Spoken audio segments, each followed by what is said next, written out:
Ariane Billéran, bonjour. Bonjour, bonjour Carl Zéro. Je vais commencer par d'abord m'expliquer. Je voudrais revenir sur un petit coup de sang que j'ai eu chez Pascal Pro.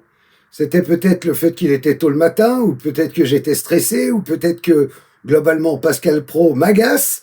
Mais je me suis mal exprimé et je crois que vous en avez été fort mari quand vous avez vu ça. En J'étais fait, très moi, fâchée, j'étais fâchée contre vous. eh bien, il J'étais faut pas, fâchée parce parce que... Non, il faut pas, je m'explique. Moi, j'étais conscient, et je suis conscient, que les gosses, à partir de 6-7 ans, aujourd'hui, ils ont tous des portables. Et sur ces portables, eh ben, au gré de leur petit surf, ou parce que des petits amis mal intentionnés leur indiquent quel site aller voir, ils peuvent tomber sur des sites pornographiques.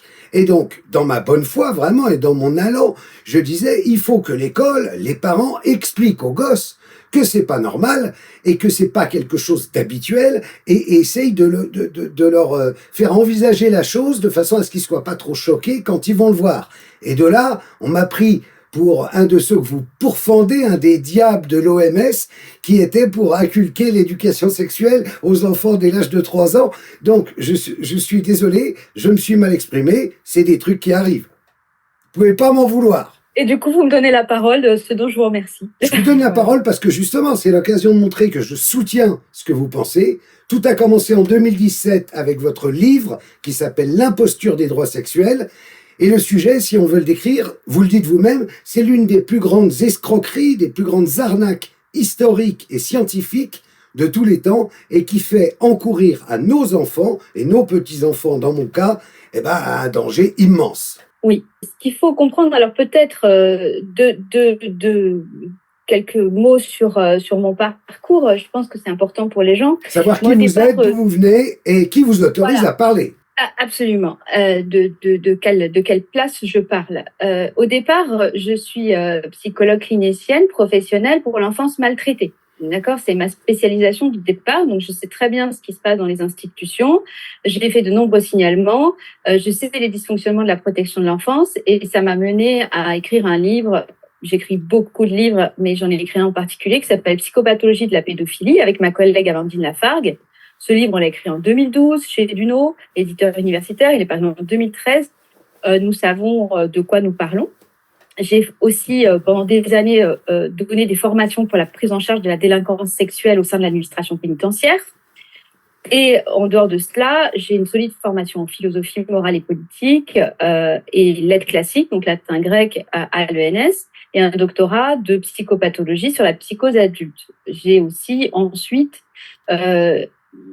sillonner les entreprises pour enquêter quand il y avait des plaintes de harcèlement, ce qui m'a conduit aussi à faire beaucoup d'expertise pour la justice sur le sujet. Là, c'est plus sur le domaine des adultes. Mais disons que j'ai une connaissance dans le psychisme de l'enfant et une collègue, Valérie Chénard, en 2016, m'a alertée sur ces textes de l'OMS. Et je dois dire que là, c'est de la haute voltige en termes de manipulation rhétorique. Ce sont vraiment des textes extrêmement toxiques. Alors, dans mon livre L'imposture des droits sexuels que j'ai fait paraître en 2017, j'ai essentiellement étudié deux textes majeurs qui sont les standards pour l'éducation sexuelle en Europe, un cadre de référence pour les décideurs, c'est le titre du document, et la déclaration des droits sexuels, qui est un autre document du planning familial international sur lequel s'appuie l'OMS. Donc, ce sont deux documents dont on nous a expliqué qu'ils étaient consultatifs, mais en réalité, on le verra plus tard tout à l'heure dans l'interview, j'expliquerai pourquoi ils ne le sont pas. Et ces documents confondent absolument tout, n'interrogent jamais le psychisme de l'enfant et la protection de l'enfance, et au contraire partent du principe que l'enfant serait sexualisé dès la naissance et que ça serait à nous, adultes, de les initier à la sexualité. Alors, on verra peut-être les origines de tout ça, mais ce qu'il faut bien comprendre, c'est que l'éducation sexuelle est un terme déjà qui est complètement vérolé et qui vient, on parlera sans doute de cette arnaque des officines de Kinsey, de la fameuse pédagogie sexuelle, mais ça part du principe que l'enfant aurait une sexualité, petit homme, et que nous, notre devoir, notre rôle serait de le conduire à la sexualité. Or, nous, psychologues ou pédopsychiatres, nous savons que l'enfant a une sensorialité, mais il n'a pas de sexualité. Et pire, j'étais en train de regarder d'ailleurs hier un doctorat sur le sujet, que de montrer des images à caractère sexuel ou de donner des termes crus à des enfants qui concernent toute la sexualité adulte a pour effet de créer de l'effraction traumatique chez l'enfant, ce qui a pour effet, et ce doctorat le démontrait très bien, de les conduire à des addictions sexuelles et à des conduites impulsives ou délinquantes. Donc voilà, en gros, le programme de l'OMS consiste à sexualiser l'enfant dès la naissance et à nous expliquer que c'est scientifique et à nous expliquer qu'il va falloir le concours, en gros, de tous les professionnels, y compris les instituteurs, mais également tous les professionnels qui sont dans les structures socialisantes de l'enfance, parce qu'on le verra, ces textes ne concernent pas que l'école. L'OMS, c'est loin, c'est un machin, comme disait De Gaulle. En quoi ça touche réellement nos enfants dans les écoles en France aujourd'hui? Ce qu'il faut bien comprendre, on parlera de la scientificité de ces textes, c'est qu'il y a une allégeance, on l'a vu déjà avec l'épisode politico-pandémique, j'ai envie de l'appeler comme ça, il y a une allégeance de la France à l'OMS, des pays en général à l'OMS. Alors, par exemple, on a eu un discours, je vais le retrouver pour bien le citer, on a eu un discours de Macron en mai 2022, qui nous dit qu'il faut soutenir sans relâche l'Organisation mondiale de la santé. C'est la seule institution légitime pour garantir la sécurité sanitaire universelle. Et donc, la France soutient une approche une seule santé. Et il faut donner davantage de moyens à l'OMS. Je vous appelle, chers collègues, à soutenir sans relâche l'Organisation mondiale de la santé. L'OMS est la seule institution légitime pour garantir la sécurité sanitaire universelle et nous permettre collectivement d'avoir une réponse coordonnée, unie et solidaire. C'est ce qu'a fait la France en doublant ses contributions à l'organisation pendant la crise. Alors, comment ça se passe dans les faits ? Dans les faits, nous avons un document qui s'appelle « Les standards pour l'éducation sexuelle en Europe », un cadre de référence pour les décideurs, dans lequel il y a une matrice qui considère qu'il y a des enseignements à donner aux enfants à partir de l'âge de 0 ans. Ces enseignements sont extrêmement problématiques. Ils sont absolument l'inverse de ce qu'il faut faire au niveau de la psychologie du développement de l'enfant. Par exemple, il y a l'enseignement de la masturbation à 4 ans, l'enseignement du plaisir sexuel, l'enseignement des relations sexuelles à 6 ans.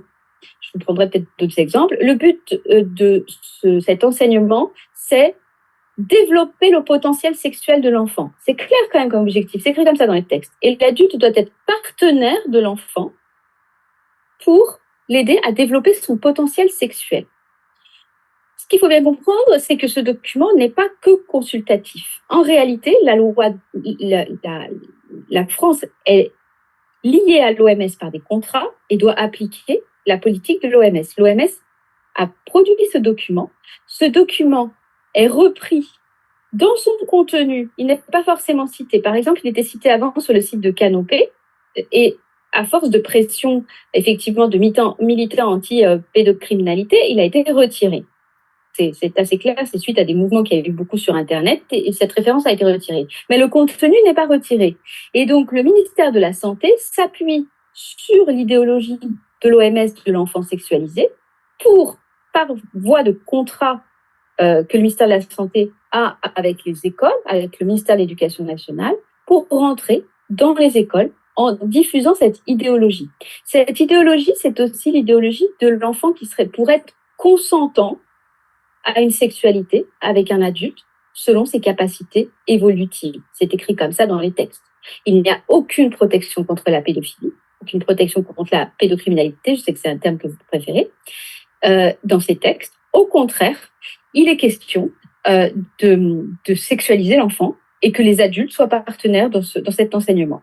Cet enseignement, ce ne sont pas les 3 petites classes d'éducation sexuelle qu'on nous a indiqué. Il y a un premier circuit qui est venu par l'éducation nationale, qui est au fond ce qu'on a reçu nous, a priori, vous et moi, comme enseignement, où on était assez mal à l'aise pendant le cours qui nous était fait au collège, en général au fin de collège. Mais en réalité, cet enseignement, il est déjà diffusé par des formations qui vont faire l'apologie de cette idéologie, de l'enfant sexualisé, avec des formateurs à l'éducation à la sexualité, avec des instituteurs, des professeurs qui sont formés à cette idéologie. Et de la même façon, il y a dans dans le ministère de la Santé, il n'y a pas que l'école qui est concernée, ce sont toutes les structures associatives, toutes les structures socialisantes de l'enfant. Donc, ce qu'il faut comprendre, c'est qu'aujourd'hui, nous sommes dans une situation où il y a un transfert de pouvoir du national au supranational, c'est-à-dire de la France, du gouvernement à l'OMS, pour tous les sujets de la santé. On a la santé, une sous-catégorie de la santé selon l'OMS qui est la santé sexuelle, une sous-catégorie qui sont les droits sexuels et reproductifs, qui concernent aussi la reproduction artificielle, etc.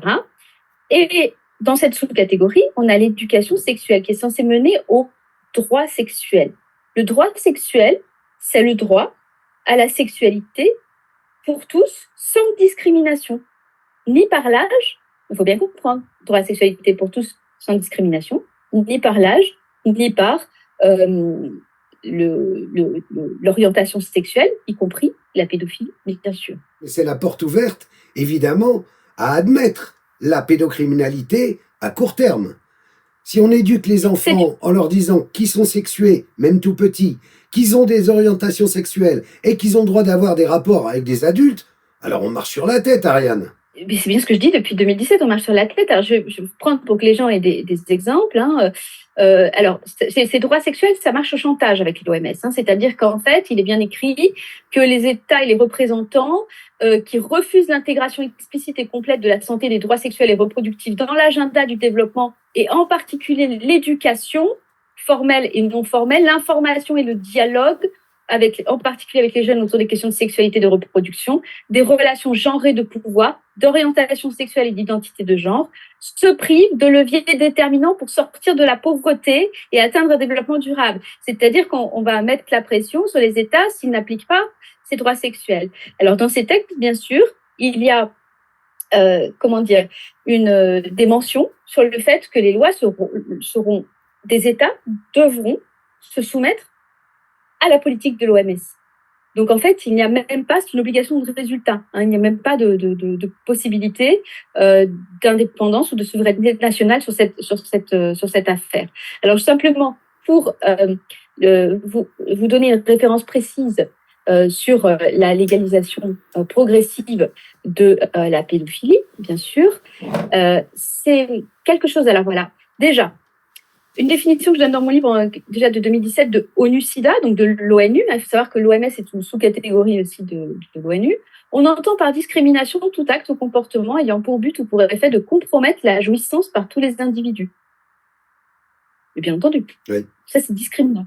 Alors, on a aussi une autre affaire là, qui est sortie, un rapport de mars 2023, du 8 mars 2023. C'est la dépénalisation des actes pédocriminels promu dans un rapport de l'ONU en date du 8 mars 2023 sous couvert de protection des droits de l'homme. Donc, en clair, l'idée qu'un adulte ait une attirance sexuelle pour un enfant, ce serait un penchant comme les autres, ce ne serait pas un comportement criminel. Et donc, ONU-SIDA et le Haut Commissariat aux droits de l'homme, dans ce rapport, exigent l'application du droit international des droits de l'homme au droit pénal en recommandant la dépénalisation des délits liés, je vais citer, au sexe, à la consommation de drogue, au VIH, à la santé sexuelle et reproductive, donc on y est bien, au sans-abrisme et à la pauvreté. Et il appelle à la dépénalisation donc des relations entre adultes et mineurs à condition que ces derniers soient consentants. Mais comment se fait-il qu'on n'ait pas du tout entendu parler ? Il y a un plafond de verre dans les médias. Moi, je m'en suis aperçue en 2017. C'est-à-dire qu'en fait, les médias traditionnels, les médias officiels, disent une partie de la vérité, mais ne disent pas toute la vérité. Je me souviens, ça m'avait marqué, il y avait un article je crois que c'était Libération, je ne sais plus, un moment où il y avait des histoires avec Marlène Schiappa, qui nous avait expliqué, non, l'école n'enseigne pas la masturbation à 4 ans. C'est une vérité partielle. C'est-à-dire, ce n'est pas l'éducation nationale qui enseigne la masturbation à 4 ans, c'est effectivement les directives de l'OMS qui passent par le ministère de la Santé, qui, lui, forme des équipes selon ces directives de l'OMS et donc ce fameux document standard pour l'éducation sexuelle en Europe, un cadre de référence pour les décideurs. Quelle est l'origine de textes aussi pourris ? Comment c'est possible ? C'est sorti du cerveau malade de Kinsey, au départ. C'est sorti on a une ramification. J'ai fait beaucoup de recherches pour comprendre, parce que personnellement, j'hallucinais complètement de lire ces textes. J'hallucinais tellement que je me suis dit, je vais les lire en anglais, en espagnol, parce que ça doit y avoir une problème dans la traduction. Malheureusement, non. C'est des fois pire. En espagnol, à 6 ans, c'est bien écrit, relations sexuelles avec pénétration. Il y a une précision supplémentaire par rapport au texte français, par exemple, dans les enseignements. Alors, bien sûr, c'est des enseignements qui conduisent à standardiser la sexualité sur la base d'un concept qui serait l'enfant serait sexualisé dès la naissance. Et cette idée-là, elle est née, en fait, chez Kinsey. Alors, Kinsey, c'était un entomologiste, alors il était spécialiste des insectes, mais Rockefeller lui a confié une grande recherche sur la sexualité humaine à l'Université d'Indiana, et il a débloqué les financements qu'il fallait à cet homme. Alors, la suite, je viendrai quand même sur Kinsey, ce sont été des recherches pédocriminelles. Nous le devons, la connaissance de tout ça, nous la devons à une femme absolument admirable, aujourd'hui décédée, qui est Judith Reisman, qui était professeure américaine, qui a travaillé pour le département de la justice américain, et qui s'est rendu compte, à force de recherche, que l'échantillon Kinsey pour travailler sur la sexualité humaine, et elle a rencontré des témoins, et puis après je vais vous prendre quelques exemples de ces personnages, eh bien l'échantillon, c'était sur 4120 hommes, 3526 étaient des déviants sexuels avérés, dont 1600 délinquants sexuels et psychopathes incarcérés. Donc voilà l'échantillon pour étudier la sexualité humaine. Donc il y a eu des viols de nourrissons. Dans le livre même de Kinsey, Le comportement sexuel de l'homme, si tant est qu'il n'ait pas été coupé, parce qu'aujourd'hui, maintenant, on coupe des passages, je me suis aperçue qu'on coupe des passages de livres aussi qui deviennent gênants, eh bien, ces recherches ont impliqué l'exploitation de 1475 nourrissons et garçons en vue d'obtenir des informations sur le prétendu orgasme des nourrissons et des enfants. Alors, avant d'aller dans la définition de l'orgasme selon Kinsey, qu'on prenne bien de quoi ça parle, je voudrais quand même dire que dans ce qui se passe, c'est qu'il y a une référence qui est utilisée par l'OMS, qui est SIECUS, S-I-E-C-U-S, qui c'est la Sexuality Information and Education Council of the United States. Ça a été créé en 1964. C'est l'organe de pédagogie sexuelle de l'Institut Kinsey. Ça a été dirigé au départ, il faut savoir, ça a été dirigé par exemple par des différents collaborateurs. On a un collaborateur, Wardell Pomeroy, qui a fait la promotion de la zoophilie, par exemple.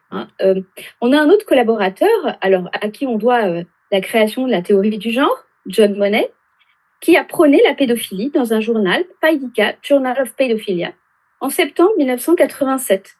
Le Times Magazine a estimé que tout l'Institut Kinsey était en fait un lobby pro-inceste. Et il l'a écrit, je vais dire, ce sont des choses qu'on trouve. Alors, dans ses collaborateurs également, il y avait un certain Paul Gebhardt qui, dans un ouvrage, Ethical Issues in Sex Therapy and Research, a écrit « Un exemple de notre nature criminelle est notre refus de coopérer avec les autorités pour arrêter un pédophile que nous avions interviewé et qui était recherché pour crime sexuel sur un enfant. » Alors ça, c'est la référence scientifique, l'une des références dites scientifiques de l'OMS. Alors ce qu'il faut bien comprendre, c'est que dans ces textes, il y a l'utilisation du terme partenaire, qui moi m'a extrêmement interrogée. Eh bien, c'était le terme utilisé dans les recherches Kinsey pour masquer en fait les viols et les transgressions sexuelles que commettaient ces adultes sur les enfants. Évidemment, le terme partenaire laisse suggérer qu'il y aurait une entente. Alors, on a aussi mis dedans le planning familial international, notamment Mary Calderon, qui a été directrice médicale du planning familial et qui est devenue la première présidente de SIECUS. Alors, cette dame, je vous retrouve une petite citation quand même assez intéressante de cette dame. En 1980, lors d'une réunion, la réunion annuelle de l'Association des médecins du planning familial américain, elle a expliqué qu'il était vital je la cite, de permettre de façon très large et profonde la prise de conscience de l'importance vitale de la sexualité des nourrissons et des enfants, et que c'était l'objectif principal de SIECUS. Alors, SIECUS, ce qu'il faut comprendre, c'est que c'est un lobby extrêmement puissant qui est rentré dans les écoles américaines. Et alors, par ailleurs, l'Institut Kinsey, en fait, est également promu à l'ONU. D'accord ? Donc, c'est quand même, j'ai oublié de vous dire aussi un petit détail important de Pomeroy, donc l'un des collaborateurs principaux à l'origine de Siecus. En 1980, il a témoigné en faveur d'un pornographe au cours d'une affaire judiciaire et il a reconnu qu'il avait recherché des fonds de la part de la pornographie pour produire sa propre pornographie impliquant des enfants. Voilà. Alors, Siecus a eu pour objectif de créer l'éducation sexuelle. Le terme éducation sexuelle, éducation à la sexualité a été créé dans ces officines-là. C'est la première raison pour laquelle il me semble qu'on doit aujourd'hui complètement le rejeter, au-delà du fait que c'est un terme paradoxal, puisque la sexualité étant une pulsion et pas des moindres, elle ne doit justement pas être réveillée avant l'heure, parce que sinon ça crée des dégâts psychiques considérables et ça empêche l'enfant dans son développement psychique, émotionnel, intellectuel, spirituel, etc. Un enfant que vous avez fracté avec des images pornographiques ou de sexualité crue d'adulte, eh bien, il ne sera plus exactement en capacité d'étudier comme d'autres enfants. Hein. Donc, il faut quand même comprendre les dégâts que ça peut faire. Il y a un rapport, donc ils ont créé du matériel pédagogique qui est du matériel d'incitation à la sexualité. Il faut bien comprendre que ceci n'a rien à voir avec de la prévention. Nous sommes bien d'accord. Enfin, moi, si je suis ici et si je me suis mis dans ce sujet qui ne me rapporte que des ennuis, eh bien, c'est parce que je suis soucieuse de la protection psychique des enfants. Je suis soucieuse, précisément, qu'on préserve leur innocence et qu'ils puissent grandir en toute sérénité dans un environnement protecteur. Et donc, de ce fait, parce qu'ils ont un environnement protecteur, ils pourront avoir une sexualité épanouie adulte. Parce que ça va ensemble. Si on a été fracté petit, on n'aura pas une sexualité épanouie adulte. Je voudrais juste terminer sur un tout petit point. Dans un rapport de l'American Legislative Exchange Council, en avril 2004, il a été clairement illustré la connexion entre Kinsey, Siecus, le planning familial, et dénoncer les études de Kinsey comme étant des sciences de pacotille qui sont enseignées aux enfants américains par l'éducation sexuelle. Donc tout ça, on le sait quand même depuis longtemps. Il se trouve que malheureusement, ces lobbies ont beaucoup de pouvoir et qu'à la fin des années 90, le gouvernement fédéral a désigné Siecus aux États-Unis comme évaluateur en chef de tous les programmes d'éducation sexuelle aux États-Unis. Quel président? C'était sous Clinton? 1990. Là, il faudrait... J'ai peur de dire une bêtise. 90, j'avais 12 ans. Une question que je me pose, c'est j'ai entendu dire qu'autour de Kinsey, il y avait également d'anciens nazis qui avaient été récupérés par les Américains à la fin de la guerre, qui étaient de pseudo-savants, et qui ont encouragé Kinsey dans cette recherche. Tout à fait. Alors, ce qu'il faut savoir, c'est qu'en remontant le fil, donc ce que Judith Reisman a fait, et ce que j'ai aussi continué à faire au niveau des financements et du nazisme, mais également, vous pouvez aller il y a des articles sur le site de dondevamos.com sur les financeurs de l'éducation sexuelle et du droit sexuel, c'est très intéressant, on trouve des ramifications. Aujourd'hui, Bill Gates finance les droits sexuels, c'est très important de le savoir, en outre qui finance l'OMS, et puis de tas d'autres choses que vous savez. Eh bien, les nazis avaient promu déjà cette nécessité idéologique de montrer beaucoup de pornographie aux enfants. Ça, c'est déjà une première chose. Ensuite, il y avait quand même des journaux de l'époque qui titraient sur les viols qui pouvaient se passer dans les jeunesses hitlériennes. Il faut savoir que beaucoup de chefs nazis étaient en fait des pédophiles, donc clairement, et qui encourageaient le viol en particulier des petits garçons, parce que tout simplement, ça fabrique des guerriers. C'est pas une méthode nouvelle de dissocier, de créer de la haine par le viol sur les petits garçons en particulier. Et donc, Rockefeller avait tout un réseau de nazis qu'il continuait de fréquenter. Et notamment, il y a eu un nazi, Frank Balusek, qui a été utilisé dans les recherches de Kinsey. Alors lui, il a été condamné, c'était un officier nazi. Et tout le monde savait, il a transmis ses recherches en fait sur ses propres viols, les viols qu'il commettait à Kinsey, qui les a donc pris en compte en tant que recherche. Tout ça a été quand même titré dans les journaux officiels de l'époque. C'est pas quelque chose. Voilà, par exemple, le National Zeitung, 15 mai 1957. Les nazis savaient que Frank Balusek, donc l'officier nazi, laissait libre cours à ses penchants anormaux dans la Pologne occupée avec les enfants polonais qui devaient choisir entre Balusek et les chambres à gaz. C'est-à-dire, en clair, Balusek leur disait soit je te viole, soit je t'envoie dans les chambres à gaz. En fait, ils faisaient les deux. Après la guerre, les enfants étaient morts, mais Baluzek était vivant. Aujourd'hui, le tribunal a 4 agendas dans lesquels il a consigné ses crimes contre une centaine d'enfants. Il envoyait régulièrement les détails de ses expériences au chercheur américain Kinsey, spécialisé dans la sexualité. Ce dernier entretenait avec Baluzek une correspondance régulière et intense. On a le Tagesspiegel, journal allemand aussi, 1er octobre 1957, qui dit que Baluzek correspondait avec l'Institut américain Kinsey depuis un certain temps et recevait aussi de leur part des livres qui traitaient de la sexualité des enfants. C'est clair? Ça, pour être clair, c'est clair. Mais alors, à qui profite le crime? Quel est le but de tout ça, Ariane? J'ai envie de citer Judith Reisman, qui me disait régulièrement, les gens ne savent pas à quel point ce ne sont pas les gens bien qui dirigent le monde. Donc, si on décriminalise ses propres crimes, c'est ça le but. Le premier but. Le deuxième but, il est très clairement, moi j'ai dénoncé la dérive totalitaire, je l'ai donné comme sous-titre à mon livre, l'imposture des droits sexuels ou la loi du pédophile au service du totalitarisme mondial. Pourquoi? C'était en 2017, évidemment tout le monde m'a rayonné en 2017. Moi j'avais lu les textes, donc j'ai compris ce qui se tramait.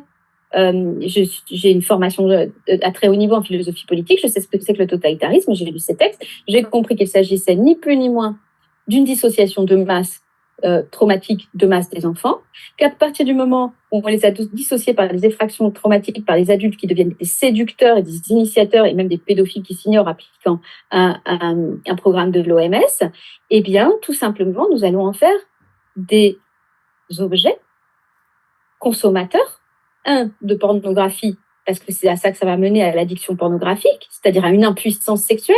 Ça, c'est une réalité. La pornographie conduit la majorité des gens qui en sont addicts à une impuissance, puisque tout ne passe plus que par le visuel, il n'y a plus d'imaginaire, il n'y a plus de rêve, il n'y a plus de capacité émotionnelle.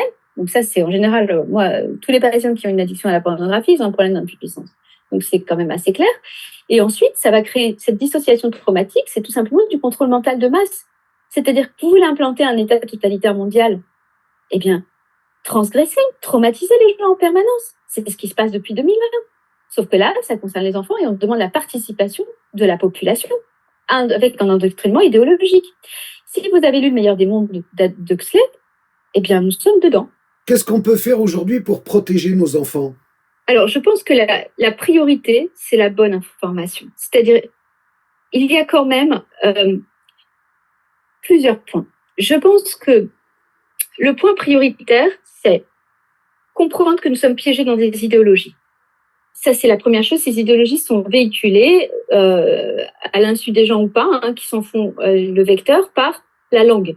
Si on accepte des expressions comme le droit sexuel, on est juste en train de s'asseoir sur le droit. Si on accepte une expression comme l'éducation sexuelle compte tenu de l'historique et compte tenu du paradoxe qu'elle contient, on est en train d'ouvrir des portes psychiques.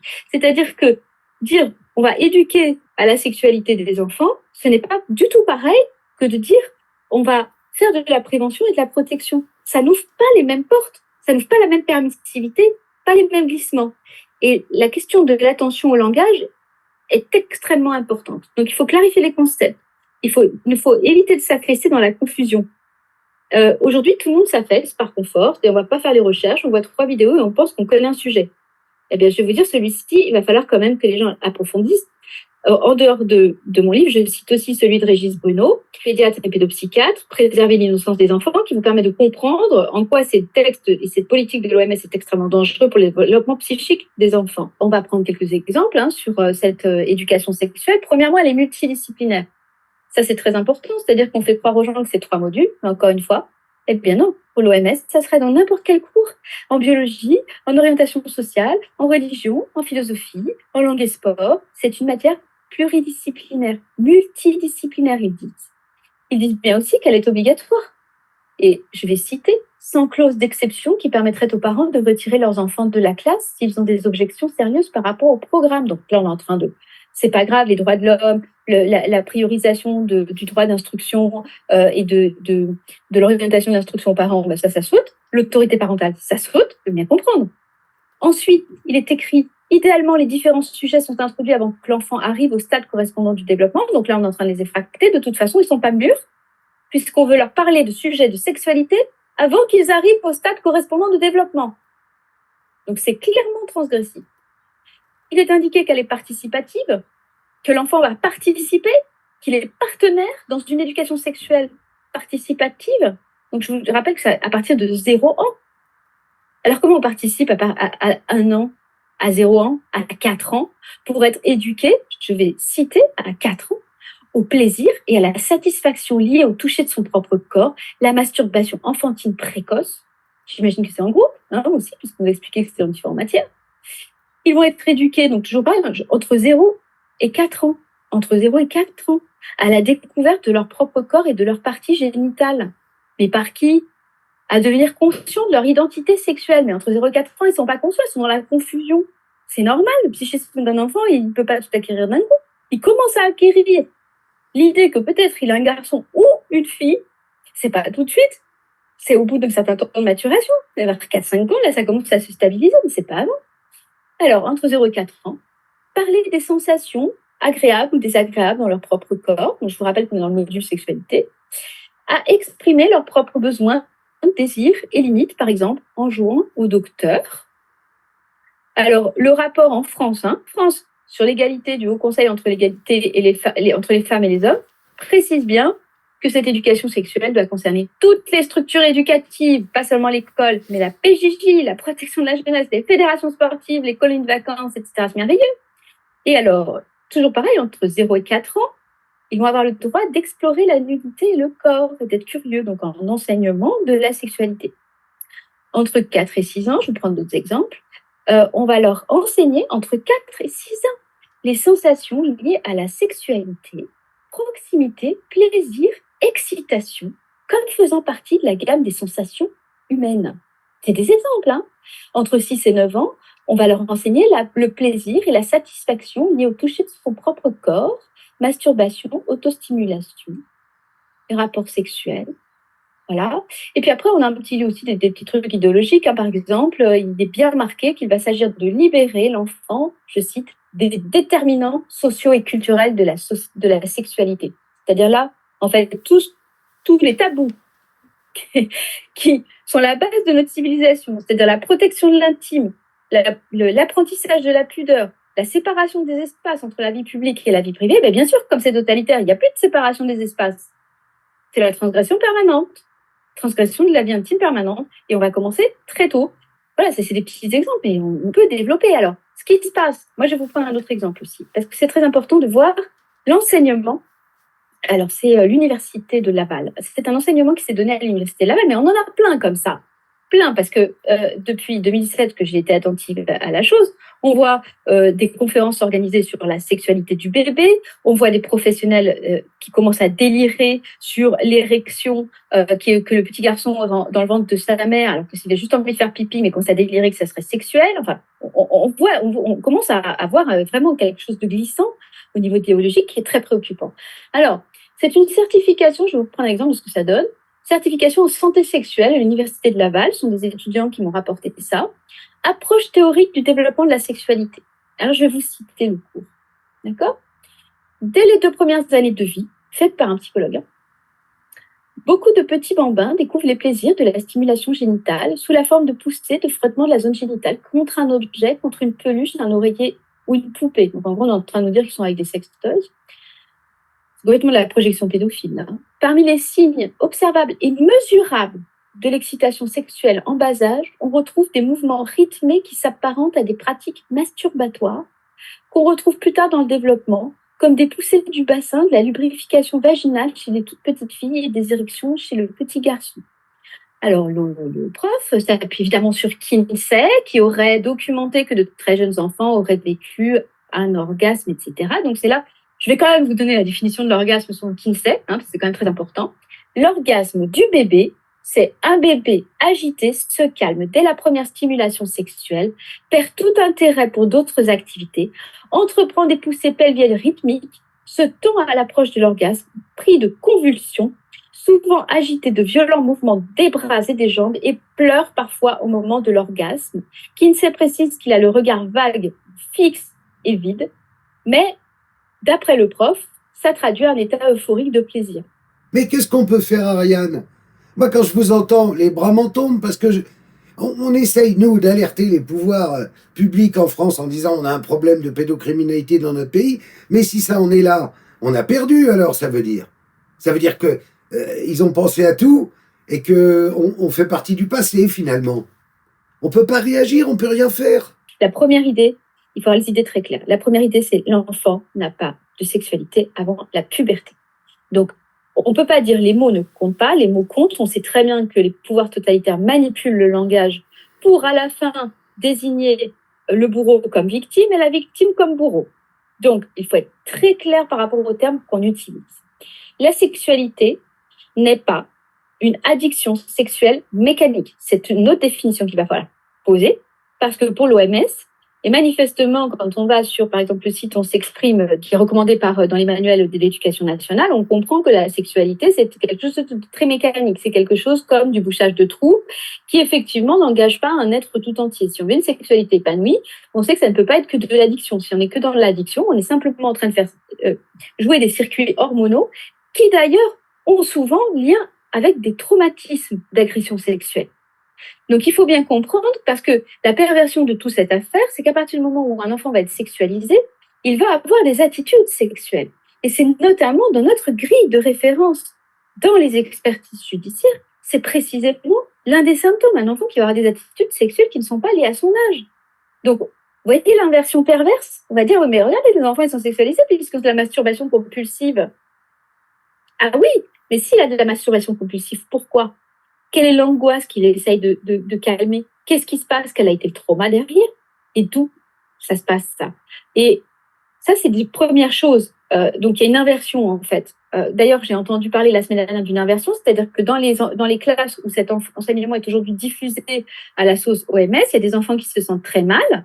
Eh bien, on va dire que ce sont eux qui ne vont pas bien.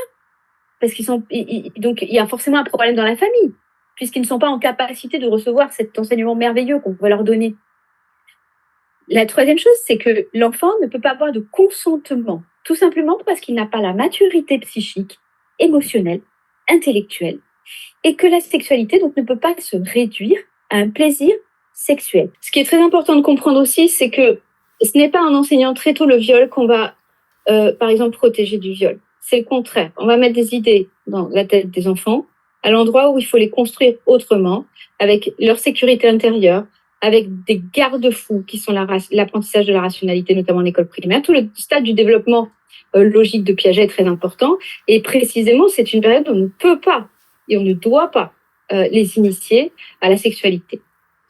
Donc, les risques, enfin les dangers de cet enseignement, c'est effectivement de fabriquer les fameux zombies du meilleur des mondes, c'est-à-dire des obsédés sexuels qui des bons petits robots qui vont obéir à ce système totalitaire. Alors justement, ce totalitarisme mondial, donc vous dites la loi du pédophile,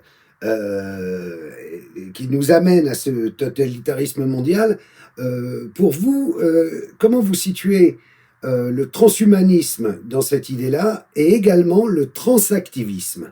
Voilà deux questions qui me semblent intéressantes. La question de la transsexualité, elle fait partie des droits sexuels.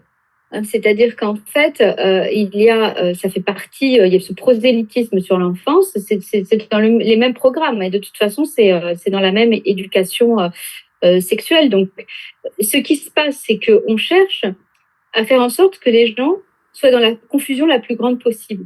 Parce qu'à partir du moment où ils n'ont plus de repères, ils n'ont plus de racines, ils n'ont plus de limites, ils ne sont plus limités psychiquement dans leur propre finitude, c'est-à-dire soit en visant une sorte d'immortalité matérielle, ce que nous promet un peu le transhumanisme, ou en visant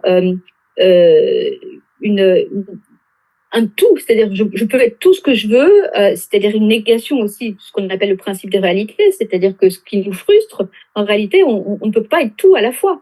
Et le fait de ne pas pouvoir être tout à la fois nous permet de nous inscrire tout simplement dans la raison et non la déraison. C'est-à-dire que là, on est dans une folie mondiale. Alors, ce totalitarisme des droits sexuels et reproductifs, encore une fois, il y aurait toute la partie reproductive à discuter. Et c'est vrai que moi, j'ai pris le sujet par l'enfance, donc effectivement, il y a ce prosélytisme également On a parlé de John Monnet, du créateur du genre, et le gamin qui l'a opéré, qui l'a mutilé, eh bien, ce gamin, il s'est suicidé. Donc ensuite, voilà, c'était la suite de l'histoire.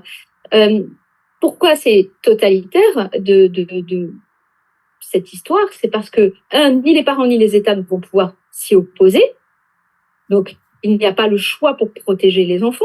C'est un endoctrinement idéologique qui diffuse des messages paradoxaux, qui crée de la confusion dans les esprits et qui vient dominer la vie intime. Donc, depuis quand l'État se mêle de la vie intime des gens?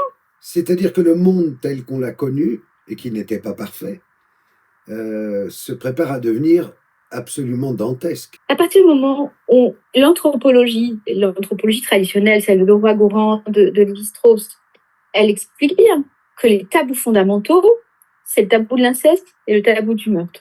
Moi, je dis que ce sont les 4 piliers de la civilisation: tabou de l'inceste, tabou du meurtre, différence des générations et différence qui introduit une question temporelle, qui introduit aussi une question de l'avant et de l'après, de la transmission, du fait qu'on est responsable du monde qu'on nous a transmis, et aussi de le transmettre à l'identique à nos enfants. C'est mal parti, Et de la différence des sexes, tout simplement parce que cette fameuse différence des sexes, je suis un garçon ou je suis une fille, je ne peux pas être tout à la fois, je ne suis pas tout puissant, permet de nous remettre à notre juste place dans le monde et de construire cette fameuse altérité, empathie.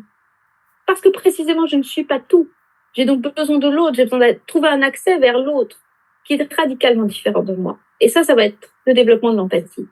Ces 4 piliers de la maison, nous sommes en train de les abattre, les uns après les autres. Donc la suite du programme, si effectivement nous ne réagissons pas pour sauvegarder et protéger la civilisation, eh bien c'est la chute dans la sauvagerie et la barbarie. Il va falloir éduquer les enfants, oui, mais pas à la sexualité. Qu'est-ce que j'entends par là? Par où ça passe?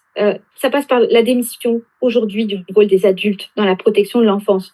Pourquoi les enfants ne sont plus sur surveillance? Pourquoi ils sont devant les écrans toute la journée? Donc on revient à notre début d'interview, c'est-à-dire comment c'est possible que il n'y ait pas de surveillance parentale et adulte de ce que font les enfants devant les écrans. C'est extrêmement important. On est en train de les bousiller, en fait, au niveau intellectuel, au niveau psychique, au niveau émotionnel. Maintenant, les gens, une fois que vous avez conscience de ce qui est en train de se passer, et après, j'aimerais bien quand même aborder aussi quelques mots sur ce que c'est qu'une véritable prévention, une véritable protection de l'enfant, eh bien, il va falloir mettre la pression sur les professionnels. Parce que moi, j'ai de nombreux professionnels dont c'est la responsabilité de dénoncer tout ça, qui me disent « Tu as raison, mais j'ai peur. » Eh bien, si tu as peur, tu fais pas ce boulot. Tu changes de travail. Je crois que c'est très important. Moi, je me retrouve un peu dans la situation où, quand j'étais à Marseille, j'avais beaucoup de collègues qui me disaient « Ah, mais ce signalement, j'ai pas envie de le faire, tu vas le faire. » Non, en fait. Non. Donc, la population doit mettre la pression sur les professionnels pour qu'ils prennent position, les professionnels de l'enfance, les psys de l'enfance, les pédopsychiatres, pour qu'ils prennent leur responsabilité, qui est, numéro 1, de s'informer sérieusement sur ces textes en profondeur, sur les liens entre l'OMS, son historique et l'éducation sexuelle. Le travail est fait. Donc, il faut s'informer. Sur le programme, la réalité du programme, parce qu'on entend des choses comme ce sont des dérives de l'éducation sexuelle. Non, la dérive, elle était là, elle est à l'origine. C'est juste qu'on nous a vendu quelque chose d'assez joli au départ pour faire rentrer, c'est le cheval de Troie, pour faire rentrer dans Troie les ennemis, en clair. Ensuite, cette pression, il va falloir que, effectivement, les professionnels conscients, les adultes responsables, les parents qui tiennent debout et qui ont compris qu'il va falloir absolument protéger les enfants, et pas seulement les leurs, mais l'ensemble des enfants, parce que des fois, on me fait cette réponse, je protège mes enfants, les enfants des autres, donc je t'en fous, en fait. C'est, numéro 1, l'arrêt immédiat de tout enseignement sur la sexualité en maternelle et primaire. Je rappelle que depuis le 30 mars 2017, on a un grand plan en France de l'éducation sexuelle à la maternelle. 2, exiger le contenu de la prévention pour les adolescents. 3, exiger l'abolition des standards pour l'éducation sexuelle en Europe et exiger l'abolition de l'ingérence de l'OMS sur les politiques de santé dans la population et notamment de santé psychique pour les enfants. Il nous faut reprendre et reconquérir notre souveraineté d'adultes, de parents, de professionnels et tout simplement de citoyens pour la prévention et la protection psychique des mineurs. Est-ce que vous avez la foi? J'ai la foi. Sinon, je ne serais pas avec vous en train de parler. J'ai la foi, mais presque au sens d'un devoir envers l'humanité. C'est-à-dire que moi, je ne me pose pas la question de l'échec ou pas l'échec. Je me dis, nous devons, parce que effectivement, quand on comprend le programme, on comprend que c'est la fin de l'humanité. Mais je pense qu'on est quand même extrêmement nombreux à se rendre compte qu'il y a un problème et qu'il faut réagir. Nous devons protéger nos enfants.